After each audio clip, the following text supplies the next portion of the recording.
নমস্কাৰ সকলোকে মোৰ নাম পুনম গগৈ আৰু মই 2019 বৰ্ষ এপিএসসি পৰীক্ষাত দশম স্থান লাভ কৰিছিলো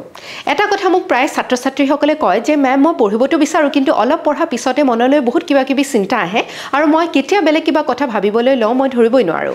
আমাৰ মগজুৱে কেনেদৰে কাম কৰে আমি কেনেদৰে মনত ৰাখো আৰু জীৱনত সফল হ'বৰ কাৰণে কেনেধৰণে কাম কৰিব লাগে এই বিষয়ে লিখা 50 খনৰ অধিক কিতাপ মই অধ্যয়ন কৰিছো এইখিনি জ্ঞান আৰু তাৰ পিছত প্ৰেক্টিকেল এপ্লিকেশনৰ পৰা মই কেইটামান কথা আপোনালোকক ক'ব পাৰো কনসেন্ট্ৰেচন বা ধ্যান দিব নোৱাৰা সমস্যাটো মূলত দুটা প্ৰধান কাৰণত হয় এক হৈছে যেতিয়া আপুনি যেটো বিষয় পঢ়ি আছে হসা অৰ্থত সেই বিষয়টোৰ ওপৰত অধ্যয়ন কৰিবলৈ আপুনি আকৰ্ষিত হোৱা নাই সেইবাবে বেলেগ কথাই সহজে আপোনাৰ মনটো আগুৰি লয় আৰু আপুনি ধ্যানৰ পৰা ভগ্ন হয় দ্বিতীয়টো কাৰণ হৈছে আপুনি যেনেদৰে পঢ়ি আছে সেই পদ্ধতিটোৰ ওপৰত আপোনাৰ বিশ্বাস আহা নাই যে আপুনি এনেদৰে পঢ়িলেই ভাল ফলাফল লাভ কৰিব পাৰিব সেইবাবে সোনকালে উদাস হয় আৰু আপোনাৰ মনটোৱে বেলেগ কিবা কথা চিন্তা কৰিবলৈ লয় আপুনি নিজকে ভাল লগাবলৈ সোশ্যাল মিডিয়াৰ ব্যৱহাৰ কৰিবলৈ লয় সেইবাবে যদি পঢ়াত ধ্যান দিব পৰা নাই তেন্তে নিজৰ লগত জবৰদস্তি কৰাতকৈ এই দুটা কাৰণ নিৰ্মূল কৰিব কেনেকৈ পাৰি সেই কথা ভাবি চাব